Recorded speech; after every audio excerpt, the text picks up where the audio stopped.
계속해서 40일 40 시리즈로 여러분께 말씀을 나누고 있습니다.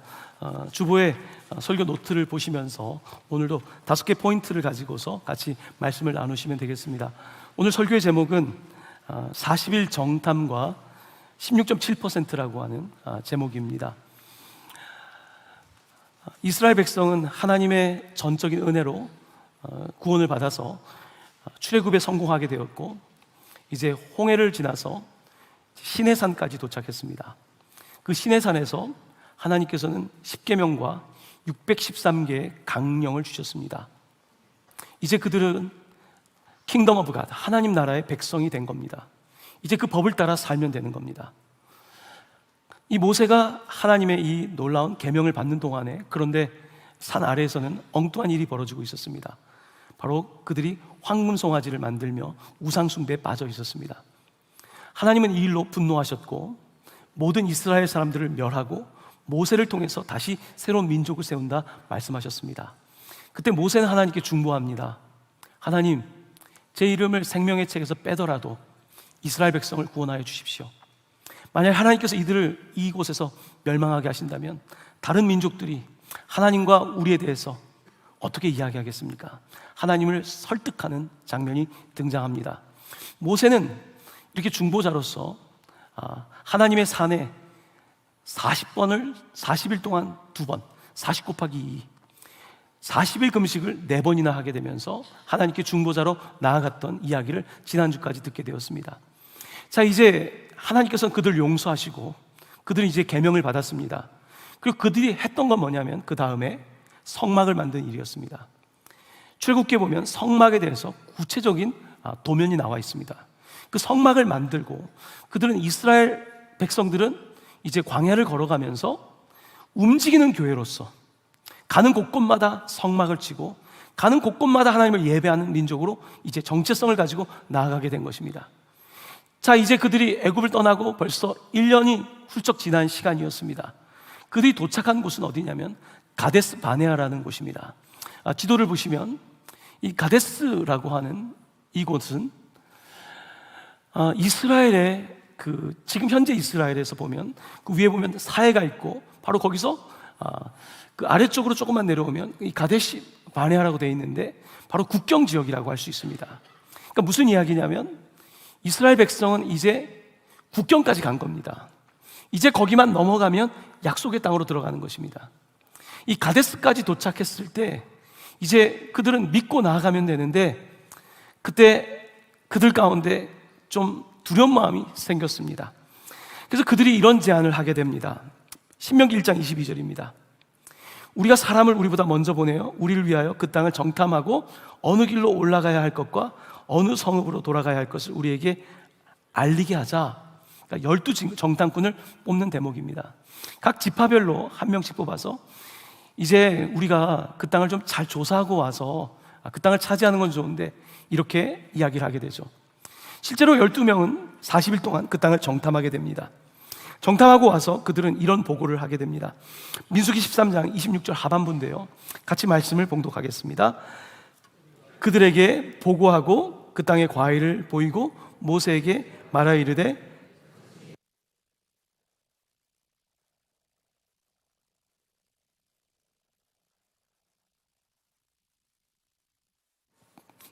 그들이 이제는 40일 동안 다니고 나서 그 땅에 대해서 리포트를 하는 거죠. 리포트를 하면서 과일도 직접 보여주면서 그 땅은 이렇게 좋은 땅입니다, 젖과 꿀이 흐르는 땅입니다 라고 말합니다.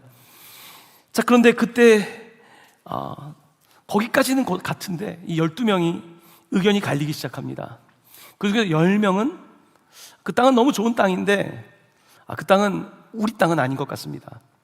거기에는 거인들도 살고 성벽도 너무 튼튼하고 너무 좋은데 우리 땅은 아닙니다 라고 말을 합니다.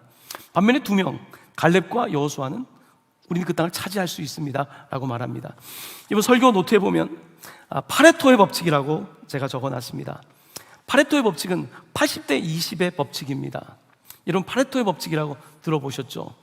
이건 뭡니까? 80대 20의 법칙은요, 20%가 80%에게 어떤 결과를 가져온다는 거죠. 20%의 인풋이 80%의 아웃풋을 가져온다는 이야기입니다. 보통 우리가 회사를 이야기할 때 회사에서 20%의 사람들이 결국 가장 중요한 역할을 하고 그들이 80의 아웃컴을 가져온다는 겁니다. 어떤 공동체를 보아도 그렇다는 것입니다. 20% 많은 사람들이 있을 때 80%는 어려울 것 같습니다. 그건 안 될 것 같습니다 라고 말하는 거죠. 근데 20%의 사람들은 헌신적인 사람들이고 그 사람들 통해서 80%의 아웃풋이 나온다는 이 파레토의 법칙입니다. 이거는 사실은 대부분의 어떤 회사나 공동체에 적용이 되는 건데요, 오늘 본문을 봐도 12명 중에 10명과 2명으로 나눠지게 되는 겁니다. 조금 더 정확하게 말을 한다면 83.3% 대 16.5%, 16.7%라고 말할 수 있습니다. 자, 먼저 두 번째 이야기를 좀 하고자 합니다. 두 번째는 바로 83.3%에 해당되는 사람들입니다. 성공을 두려워하는 과거에 사로잡힌 83.3%. 자, 오늘 이 정탐을 한 사람들 가운데서 83.3%에 해당되는 10명은 분명히 그 땅을 보고 나서 분명히 마음에 들었는데 그들은 이렇게 말합니다. 민수기 13장 28절입니다. 그러나 그 땅 거주민은 강하고 성읍은 견고하고 힘이 클 뿐 아니라 거기서 안악 자손을 보았으며, 이번 말을 들어보면 결국은 그러나부터가 진짜 말이죠. 앞부분은 그냥 하는 이야기고요. 그러나 그 땅 사람들은 너무 셉니다. 그 성벽도 너무 강합니다. 우리는 쉽게 그 땅을 차지할 수 없을 것 같습니다 라고 말합니다. 자, 그러면서 민수기 13장 32절 이하인데요, 이스라엘 자손 앞에서 그 정탐한 땅을 뭐라고 되어 있습니까? 악평했다고 되어 있습니다. 여기서 악평이라는 단어를 보십시오. 분명히 그 땅을 가서 객관적인 리포트를 한 거예요. 그들은 신장이 우리보다 크고 성벽이 너무 튼튼하고 우리가 쉽게 차지할 수 없는 땅입니다. 객관적 리포트를 낸 겁니다. 자, 그런데 성경은 뭐라고 하냐면 그들이 악평을 했다는 것입니다. 악이란 단어를 쓰고 있습니다. 하나님께서는 우리에게 지금 객관적인 것만을 묻는 것이 아닙니다. 그런데 우리는 소위 객관적이라고 말하지만 그 땅에 키가 크다는 것이 객관적인 거 맞죠? 하지만 주님께서는 그 땅을 주신다고 약속했는데 그들은 불신의 말을 하고 있고 그것을 악평이라고 표현하고 있습니다. 객관적인 것이 아닙니다. 과학적인 것이 아닙니다. 그들은 악평을 하고 있고요, 악평을 하여 이르되 우리가 두루 다니며 정탐한 땅은 그 거주민을 삼키는 땅이요 거기서 본 모든 백성은 신장이 장대한 자들이며 거기서 네피림 후손인 아낙 자손의 거인들을 보았나니, 이렇게 그들은 그 땅에 대해서 악평하면서 할 수 없다라고 말합니다. 여러분, 우리 안에도 12명이 있다면 여러분 안에도 10명은 83.3%는 안 된다고 말할 겁니다. 우리 자신의 삶도 마찬가지예요. 그 중에 2명은 가능하다고 말하지만 10명은 안 된다 그러는 게 대부분입니다. 오늘 본문에서 83.3%의 사람들은 안 된다고 말하고 있는 것입니다. 왜 그럴까요? 그것은 죄의 힘이 더 강하기 때문입니다. 그들은 430년 동안 애굽의 노예로 살았습니다. 이제 앞에 약속의 땅 국경까지 갔단 말입니다. 건너가면 되는데 막상 가지라니까 못 가겠다는 거예요. 성공이 두려운 거예요. 여러분, 성공이 두려운 이유는 뭡니까? 그 성공을 하려면 싸워야 되니까요. 그냥 준다고 했을 때는 좋았는데 그런데 너가 싸워서 가지라고 하니까 두려운 것입니다. 우리는 사실 성공을 원하지만 성공을 두려워하기도 합니다. 왜냐하면 성공의 대가가 만만치 않기 때문입니다.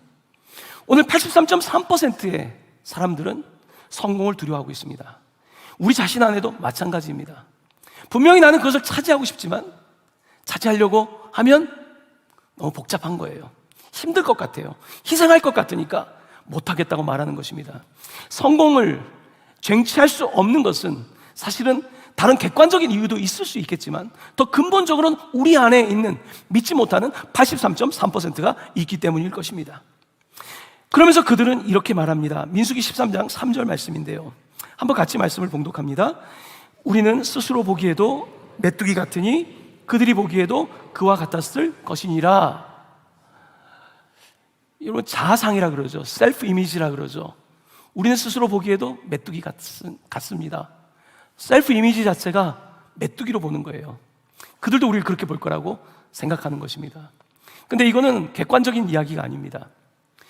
이들이 갔을 때 와, 거기 있는 사람들 뭐 안악 자손이고 키가 크고 이야기하지만요, 여호수아서를 읽어보면요, 이스라엘 백성들이 그쪽으로 넘어오려고 할 때 그들은 간담이 선을 했다고 되어 있습니다.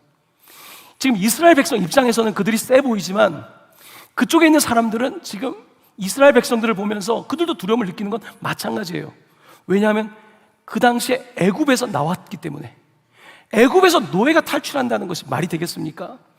그럼에도 불구하고 지금 이 전쟁 앞에서 그들은 스스로가 메뚜기 같다라고 생각하고 있는 것입니다. 사실 객관적인 것도 아닙니다. 왜 그들은 이런 생각을 하고 있는 것일까요? 그들은 430년 동안 과거 지향적인 마인드에 빠져있기 때문에 그렇습니다. 과거 중심인 거예요. 미래 지향적이고 하나님의 약속을 믿는 그런 마인드를 갖지 못하고 있는 것입니다. 자, 그래서 급기야는 그들이 뭐라고 말하냐면요, 민수기 14장 4절입니다. 이렇게 말합니다. 같이 읽어볼까요? 우리가 한 지휘관을 세우고 애굽으로 돌아가자. 이제 약속의 땅 국경까지 왔는데 애굽으로 돌아갑시다. 1년 동안 하나님께서 율법을 주시고 성막을 세우고 이제는 백성이 아니었는데 이제 좀 국가의 형태를 갖추게 됐는데 반란 세력이 일어난 겁니다. 돌아갑시다. 애굽으로 갑시다. 저 땅 차지하지 않아도 된다는 거예요. 이런 생각이 든 데는 또 다른 이유도 있습니다. 가데스라고 하는 것이 사실 오아시스 지역이거든요. 그러니까 여기서 더 가고 싶진 않은 거예요. 더 고생하고 싶진 않은 거예요. 그곳에 가서 어떤 일을 경험할지 그들은 두려움 가운데 결국은 그 땅을 차지하지 못하고 애굽으로 가자고 말하고 있는 것입니다. 자, 이제 설교 노트의 세 번째입니다. 그러면 나머지 16.7% 이야기입니다. 그들은 어떤 사람들인가? 두 사람이죠. 여호수아와 갈렙.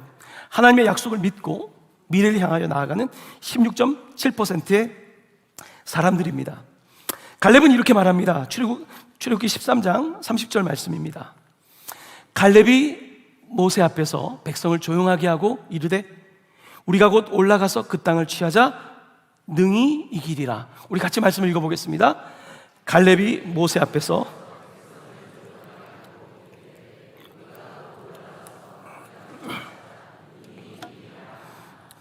아멘. 능히 이기리라. 조금 전에 사람들은 애굽으로 돌아가자. 그런데 갈렙은 능히 이긴다고 말하고 있습니다. 같은 것을 보았는데 너무 다른 이야기를 하고 있는 것입니다. 여러분 안에도 10명과 2명이 같이 존재하면서 정반대 이야기를 할 겁니다. 그런데 더 많은 목소리는 우리는 메뚜기 같다고 말할 겁니다. 하지만 소수의 목소리는 능히 차지할 수 있다라고 말할 것입니다. 파레토의 법칙처럼 내 안에 20%는 할 수 있다라고 말하는데 나머지 80%는 할 수 없다라고 말할 것입니다. 자, 그때 어떻게 해야 될까요? 여호수아와 갈렙은 어떻게 이런 마인드를 그 당시에 있었던 다른 사람들과 다르게 가질 수가 있었던 것일까요? 민수기 14장 9절에 그들이 그런 믿음을 가졌던 핵심적인 요소를 보여주고 있습니다. 같이 말씀을 봉독합니다. 다만 여호와를 거역하지는 말라. 또 그 땅 백성을 두려워하지 말라. 그들은 우리의 먹이라. 그들의 보호자는 떠났고 여호와는 우리와 함께 하시느니라. 그들을 두려워하지 말라. 아멘. 그들은 우리의 먹이라고 하면서 그 다음 아주 중요한 구절이 나옵니다. 그 이유는 여호와는 우리와 함께 하시기 때문이다. 우리 안에 있는 소수의 목소리, 그것은 여호와는 우리와 함께 하신다는 목소리입니다. 여호와가 우리와 함께 하신다. 상대방은 그들의 신은 이미 떠났고 여호와가 우리와 함께 하신다고 이 16.7%의 사람들은 믿고 있는 것입니다. 그러므로 우리는 그 땅을 능히 차지할 수 있다라고 그들은 믿고 선포하고 있는 것입니다. 한번 따라해 보시기 바랍니다. 능히 이기리라. 능히 이기리라. 여러분들 안에 16.7%의 목소리에 귀를 기울이셔야 합니다. 능히 이기리라. 근데 우리의 능이 아니라 여호와께서 우리와 함께 하시기 때문에 함께 하신 하나님을 믿고 능히 이기는 여러분 되시기를 예수님의 이름으로 간절히 축원합니다. 그렇습니다. 우리는 분명히 이길 수 있습니다. 그럼에도 불구하고 우리 가운데 83.3%의 목소리는 계속해서 우리를 돌아가게 하는 것입니다. 과거로 돌아가게 하는 것입니다. 오늘 이 본문 말씀에 대한 여러분 설교는 많이 들으셨을 텐데요, 오늘 4번에 조금 다른 각도에서 말씀을 좀 더 여러분께 소상하게 말씀을 드리고자 합니다. 4번에 보면 선행지표와 후행지표라고 하는 경제학적인 용어를 좀 사용했는데요, 제가 무슨 경제학을 잘 알아서가 아니고 이 선행지표와 후행지표라고 하는 이 두 가지를 가지고서 이 83.3%와 16.7%를 좀 비교해 보도록 하겠습니다. 여러분, 제가 오늘 말씀을 준비하면서 왜 12명은 똑같은 것을 보고서도 다른 현실 인식을 갖게 됐을까에 대한 질문이 계속해서 생겼습니다. 그때 제 안에 주어졌던 마음은 이거였습니다. 그들이 분명히 같이 약속의 땅을 보고 왔잖아요. 그런데 83.3%의 사람들은 땅을 보고 온 거예요. 땅을 가서 봤더니 성읍은 이렇게 생겼고, 저기에는 저 족속이 살고, 저기에는 거인들이 살고, 땅을 보고 온 거예요. 하지만 그들은 약속을 보지 못한 거예요. 16.7%의 사람들은 그 땅을 보면서 약속을 본 거예요. 약속을 보았기 때문에 그 땅이 하나님이 주신 땅으로 보였던 거예요. 하지만 땅만 본 사람들은 그 땅을 객관적으로 보였다고 하지만 그 땅이 나에게 주신 땅으로 보이지가 않았던 것입니다. 본문을 읽으면서 저에게 질문이 생겼습니다. 그러면 나는 지금 약속을 보고 있는가? 아니면 땅을 보고 있는가? 여러분, 땅은 뭡니까? 보고서예요. 보고서를 봤더니 땅이 이렇게 생겼고 저렇게 생겼고, 바로 그것을 우리가 후행지표라고 말합니다. 후행지표. 이것은 그냥 객관적으로 말할 수 있는 그런 지표들이에요. 자, 그런데 선행지표는 다른 겁니다. 선행지표는 이 결과를 가져오는 지표를 말하는 건데요, 조금 더 이해하기 쉽게, 여러분, 우리가 다이어트를 한다고 봤을 때, 다이어트를 하면 우리가 계속 체중계에 올라가서 몸무게를 재지 않습니까? 그러면 몸무게가 후행지표예요. 여러분, 근데 후행지표는 내가 계속 체중계에 오늘 아침에 올라가고 저녁에 올라가고 내일 아침에 올라가고 또 올라간다고 해서 체중계가 달라지는 건 아니에요. 후행지표는 달라지는 게 아니에요. 선행지표가 달라져야지 후행지표가 달라지는 거예요. 그럼 선행지표는 뭘까요? 선행지표는 음식의 칼로리 양을 조절하는 것, 그 지표예요. 운동으로 칼로리를 얼마나 소모하는가, 이게 선행지표예요. 선행지표의 변화가 없이 후행지표의 변화가 나타날 수는 없는 거예요. 계속해서 내가 거기에 올라가서 체중계에 오르락내리락 한다고 해서 절대로 내 체중의 변화가 나타나는 것은 아니에요. 같은 방법으로 약속의 땅에 갔습니다. 가서 보았어요. 40일 동안 오늘도 보고 내일도 보고 40일을 봤어요. 결론은 뭐예요? 그냥 데이터예요. 그들의 신장이 우리보다 훨씬 크다. 그들의 군수물자가 우리보다 훨씬 더 좋다. 그들의 성읍이 상당히 촘촘하더라. 민족들이 만만치 않아 보이더라. 그러고 났더니 우리는 메뚜기 같은 거죠. 후행지표를 읽고 있는 거예요. 그러니까 선행지표를 읽지 못하는 것입니다. 선행지표는 오늘 본문에서는 약속이에요. 약속을 믿어야지 보이는데 약속을 믿지 못하기 때문에 보이지 않는 거예요. 여러분, 다윗과 골리앗의 이야기로 조금 더 말씀을 드린다면, 여러분, 골리앗이라고 하는 사람이 있습니다. 골리앗이라는 사람의 객관적 데이터는 뭡니까? 키가 엄청 커요. 그는 장사예요. 철갑옷을 입고 있어요. 검과 방패를 가지고 있어요. 도무지 그를 쓰러뜨려 본 사람이 없어요. 지표상으로는 누구도 못 이겨요.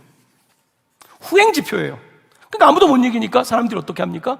다 두려워서 가만히 있죠. 막 하나님을 욕해도 그냥 듣고 있는 거죠. 하지만 약속을 믿는 사람이 있었어요. 그는 다윗이에요. 다윗은 하나님의 약속을 믿었고 하나님이 함께 하시나 믿었기 때문에 그에게는 골리앗을 이길 수 있는 선행지표가 보였습니다. 그게 뭘까요? 바로 골리앗의 이마였어요. 갑옷이 막고 있지 않은 그 이마가 그 눈에는 보였던 거예요. 그에게 선행지표가 있었던 거예요. 사람들은 객관적 데이터라고 말하면서 데이터가 그래 라고 말하지만 실질적으로는 그 데이터를 무너뜨릴 수 있는 선행지표가 있기 마련이에요. 근데 선행지표를 보려면 데이터만 봐서 될 것이 아니라 믿음으로 봐야 되는 거예요. 약속을 믿고 봐야 되는 거예요. 하지만 약속을 믿지 못하는 사람들은 보이지가 않는 것입니다. 그렇기 때문에 83.3%의 사람들은 그 땅은 그냥 객관적으로 좋은 땅이지 우리 땅은 아니라고 말하죠. 하지만 16.7%의 사람들은 그 땅을 차지할 수 있다는 거예요. 능히 차지할 수 있다는 거예요. 어떻게 보일까요? 보니까 저 민족들이 은근히 긴장하고 있다는 게 보일 거예요. 쫄았다는 게 보일 거예요. 저들은 다민족이라서 막상 붙으면 자기들끼리 오합지졸이 될 게 보여야 되는 거예요. 하지만 우리가 하나가 된다면, 이스라엘이 하나라면 충분히 이길 수 있다는 것이 보여야 되는 거예요. 선행 지표가 보여야 되는 거예요. 하지만 많은 경우에 우리들은 객관적이라고 말하고 현실이라고 말하지만 후행 지표만을 보고 있기 때문에 변화를 일으키지 못하는 거죠. 약속을 차지하지 못하는 거죠. 선행 지표를 볼 수가 있어야 되는 것입니다. 제가 영화를 이렇게 많이 보는 사람은 아니지만 영화 한 편을 소개하려고 해요. 영화를 보여드리는 건 아니고 2011년도에 나왔던 머니볼이라고 하는 영화가 있었는데 혹시 보신 분 계십니까? 2011년도에 나온 이 영화는 1990년대 메이저리그의 오클랜드 애슬레틱스 팀에 관한 이야기입니다. 상당히 흥미로운 이야기예요. 실제 이야기입니다. 당시 오클랜드 팀은 메이저리그 30개 구단 중에서 재정 상태가 25위 이하인 가장 가난한 구단 중에 하나였습니다. 경기는 맨날 치고 재정은 적자고 팬들은 계속해서 오클랜드 팀에 대해서 실망하고, 이런 상황 속에서 어떻게 승리를 가져올 수 있을까? 지금 브래드 피트죠. 이 주인공인 빌리 빈이 그 당시에 단장을 맡고 있었는데 그는 경기에 이기기 위한 선행 지표를 찾기 시작합니다. 여러분, 객관적으로 보면 이길 수가 없죠. 뉴욕 양키스 같은 팀은 지금 재정을 5배 이상 쓰고 있는데 어떻게 오클랜드가 뉴욕 양키스를 이기고 보스턴 삭스를, 레드삭스를 이기고, 불가능하지 않습니까? 어떻게 우리는 팬층도 더 약하고 객관적 데이터에서 후행 지표상으로는 이길 수 있는 근거가 없는 거예요. 사람들은 좋은 선수 데려와야 된다고 하는데 돈은 갑자기 나오나요? 그럼 어떻게 우리가 이길 수 있을까? 그때 이 빌리 빈이라고 하는 사람이 컴퓨터 사이언스를 하고 통계를 하는 한 사람을 만나게 됩니다. 그리고 그가 놀라운 이야기를 해줘요. 보통 우리가 그 당시 90년대 이야기입니다. 야구 선수의 실력을 가늠할 때 보통은 홈런을 몇 개 쳤느냐, 타율, 그러니까 타석당 안타를 몇 번 쳤느냐, 이 비율을 가지고 통계를 만들어서 이제 그 선수에 대한 평가를 하게 되고, 강타자가 많을수록 당연히 승리가 더 많겠죠. 그렇게 생각할 때 이 빌리 빈스가 깨닫게 된 것은 다른 선행지표였습니다. 그 당시에는 개발되지 않았던 출루율이라는 것을 보게 된 거예요. 출루율은 뭡니까? 출루를 얼만큼 많이 하는가? 출루는 홈런을 치지 못하는 타자도, 안타를 많이 치지 못하는 타자도 어떻게든지 볼 4개를 얻어서 나가기도 하고, 아니면 몸에 맞아 나가기도 하고, 어떤 근성이 있는 선수들이겠죠. 출루율이라고 하는 것을 선행지표를 보게 됩니다. 그러면서 이제 선수들을 스카우트하기 시작하는데요, 이제 구단에 돈이 없으니까 별로 유명하지 않은 선수들 중에 출루율이 좋은 선수를 찾기 시작하는 거예요. 강타자가 아니에요. 출루율이 좋은 사람을 찾기 시작해서 그 선수들로 팀을 구성하게 되는데요, 놀라운 일이 일어납니다. 계속 승리를 하게 되는 거예요. 그래서 아메리칸 리그 역사상 처음으로 20연승을 하게 됩니다. 10년 동안 5위 안에 머물렀어요. 그 정도로 오클랜드가 엄청난 결과를 가져오게 된 겁니다. 무슨 차이입니까? 사람들은 돈이 많아야지 우승할 수 있다고 생각했어요. 강타자가 있어야 우승한다고 생각했어요.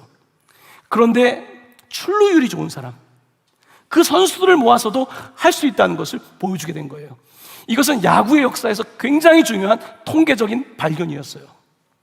여러분, 분명한 것은요, 이기려고 하는 사람에게, 빌리 빈이 이기려고 하다 보니까 찾아내는 거예요. 강타자를 이길 수 있는 방법, 강팀을 이길 수 있는 방법, 재정을 5배 쓰는 팀을 이길 수 있는 방법을 찾아낸 거예요. 왜냐하면 그런 마음을 갖고 있으니까 보이는 거예요. 우리가 보이지 않는 것은요, 믿지 않기 때문에 보이지 않는 거예요. 믿는 사람에게는 보이는데 믿지 않으면 안 보이는 거예요. 안 되는 이유만 찾을 수 있는 거죠. 우리 구단에는 돈이 없어요. 우리 구단은 선수층이 얇아요. 우리 구단은 시설이 좋지 않아요. 수많은 이야기를 할 수 있는 거죠. 하지만 그렇게 해서는 승리를 가져오지 못하는 거죠. 이번 주에 우리 교육자 회의를 하는데 지난주에 우리 교회 중등부 학생들이 굉장히 많이 왔더라고요. 제가 이제 이런저런 이야기를 했어요. 중등부 학생들이 최근에 많으냐 물어봤더니 지난주에 110명이 왔더라고요. 중학교 학생들이 정말 많이 왔어요. 요즘 금요일 날도 학생들이 많이 오고, 그래서 지난 수련회 이후에 학생들이 굉장히 활발한 편인데, 근데 전도사님이 몇 주 전에 저한테 그런 얘기를 했었거든요. 목사님, 아이들이 주일날 와서 예배를 드리고 나서 운동을 하고 싶어 한다는 거예요. 특히 남자아이들이 축구나 운동을 하고 싶어 하는데 저한테 운동장을 좀 빌릴 수 있냐는 거예요. 제가 운동장을 어디서 만들어 내겠습니까? 그러는데 운동장을 빌리기 위해서 이제 이 전도사님이 우리 교회 주변에 30개 학교에 전화를 걸었대요. 30개 학교에 전화를 걸었는데 직접 찾아가기도 하고요. 그 중에 한 학교가 오케이를 해준 거예요. 그래서 그 학교에서 예배가 끝나면 이제 운동을 할 수가 있어요, 아이들이. 그리고 그 행정선생님을 만났는데 원래 지불해야 되는 돈의 반의 반으로 깎아줬다는 거예요. 여러분, 객관적으로 보면 요즘 학교들이 안 빌려줘요. 그런데 된다고 믿는 사람은 30번 전화할 수 있는 거죠. 전화를 하기 때문에 그 다음에 기회가 생겨날 수가 있는 거죠. 여러분, 때때로 우리는 데이터라고 하면서 데이터에 속을 때가 있습니다. 데이터상으로 안 된다는 거예요. 물론 대부분의 것들은 데이터가 결정하는 것 맞습니다만 데이터도 사람이 만드는 거거든요. 결국은 이런 차이가 어떤 결과를 다르게 만드는 거거든요. 선행 지표가 후행 지표를 다르게 만드는 거거든요. 자, 오늘 우리는 이 말씀을 통해서 이스라엘 백성들이 왜 약속의 땅을 같이 보고 왔는데 83.3%의 사람들은 그 땅을 차지해야겠다는 생각을 못했을까? 왜 계속 데이터만 이야기할까? 우리 안에 있는 모습과 같은 거예요. 하지만 16.7%의 사람은 할 수 있다는 거예요. 하나님 주셨다는 거예요. 하나님 함께 하시면 능히 이길 수 있다고 믿는 거죠. 바로 이것이 차이인 것입니다. 사랑하는 성도 여러분, 오늘 우리의 삶은 상당히 너무 똑똑하지 않습니까? 우리 굉장히 똑똑해요. 요즘은 다 근거 자료 다 이만큼 가져와요. 여러분, 저는 그걸 무시하는 게 아니에요. 하지만 믿음으로 보면 다르거든요. 똑같은 거지만 다르거든요. 이 머니볼이라고 하는 영화에서 가장 멋있는 대사가 하나 있습니다. 이제 스카우트들이 이제 이 오클랜드 팀에서 저 선수를 스카우트 하려고 할 때, 굳이 저 선수를 왜 뽑냐? 굳이 저 선수를 왜 뽑냐 할 때, 그 컴퓨터 사이언티스트인 그 직원이 이런 말을 합니다. 아주 유명한 대사입니다. He gets on the base. 왜 그 선수를 뽑느냐? He gets on the base. 그는 베이스에 올라간다. 왜 저 선수를 뽑느냐? He gets on the base. 저 선수도 베이스에 올라간다. 이 영화의 핵심은 홈런 타자이냐가 중요한 게 아니라 그 선수는 베이스에 올라간다는 게 핵심적인 대사였던 거예요. 그 선수들로 팀을 구성했을 때 승리의 기적의 기적을 이룰 수 있다는 것입니다. 오늘 하나님께서는 이스라엘 백성에게 베이스까지 가라는 거예요. 국경을 넘어서 베이스까지 가라고 약속을 주셨고 그 땅을 차지할 수 있다고 말하는데, 사람들은 우리는 안 된다고 말하는 거예요. 저들은 거인이고 우리는 메뚜기라고 말하는 것입니다. 베이스에 올라가려고 하지 않는 거예요. 하지만 그런 선수들을 찾아내야 되는 거예요. 바로 갈렙과 여호수아가 그런 선수였어요. 하나님께서는 이제 하나님을 믿지 않았던, 데이터에만 의존했던 이 사람들은 약속의 땅에 누구도 들어가지 못합니다. 하나님께서는 40일을 정탐하고 왔는데요, 40일 정탐한 이후의 결과는 뭡니까? 40년 동안 광야 생활하게 하시죠. 하루를 1년으로 계산하신 거죠. 40일이 40년이 되는 것입니다. 하루의 잘못된 선택이 1년을 결정할 수 있다는 거예요. 왜 그들은 베이스까지 가지 못했을까요? 하나님의 약속을 믿지 않았기 때문입니다. 약속을 본 게 아니에요. 땅만 봤던 거예요. 땅보다 더 중요한 것은 약속을 믿는 것입니다. 베이스까지 가는 거예요. 어떻게 해서든지 가는 거예요. 몸에 맞아서도 가고 볼을 골라서도 가고 최선을 다해서 하는 거예요. 약속을 믿는 것입니다. 사랑하는 성도 여러분, 자녀들을 보면서 후행지표만 자꾸 보면 안 돼요. 성적표만 보면 안 돼요. 성적표 보면 계속 성적표 보면 뭐예요? 성질만 나죠. 성적표가 중요한 게 아니에요. 하나님이 주신 약속이 더 중요한 거예요. 하나님이 어떤 약속을 주셨을까? 그 약속의 관점에서 자녀를 바라봐야 되는 거예요. 그 약속의 관점에서 여러분의 직업과 여러분의 삶을 바라봐야 되는 거예요. 그렇게 할 때 우리는 능히 그것을 차지할 수가 있는 것입니다. 사랑하는 성도 여러분, 저는 오늘 말씀을 읽으면서 저 자신에게 도전이 됐어요. 하루의 판단이 1년을 결정할 수 있다면 오늘 나는 하루를 살 때 어떻게 살아가야 될까? 그냥 내 안에서 80%가 이길 수 있도록 살아야 될까? 아니면 내 안에 있는 소수의 목소리, 진리의 목소리, 약속의 목소리를 따라 살아가야 될까? 사랑하는 성도 여러분, 여러분 안에 16.7%가 이기는 삶이 될 수 있기를 예수님의 이름으로 간절히 축원합니다. 83.3%의 목소리를 듣지 마시고 16.7%의 목소리에 귀를 기울이십시오. 그 16.7%는 하나님의 약속을 믿는 믿음일 것입니다. 그 믿음을 가지고서 get on the base, 여러분이 가야 될 베이스까지 가십시오. 그리고 그런 사람들과 함께 하십시오. 결국은요, 마지막에는 이 갈렙과 여호수아만 약속의 땅에 가게 됩니다. 나머지 모든 사람들은 광야에서 죽고 말죠. 이것이 오늘 본문의 이야기입니다. 약속의 땅은요, 누구에게나 주어지는 것이 아닙니다. 차지하는 사람에게 주어지는 것입니다. 누가 차지하는 것입니까? 믿음으로 믿고 나아가는 사람이 그 땅을 차지하는 것입니다. 고린도서 5장 7절 말씀을 읽고 말씀을 마치려고 합니다. 같이 말씀을 봉독합니다. 이는 우리가 믿음으로 행하고 보는 것으로 행하지 아니함이로라. 아멘. 우리 영어로도 같이 읽어볼까요? 시작. We walk by faith, not by sight. 아멘. 우리는 믿음으로 걷지 sight, 보는 대로 걷지 않습니다.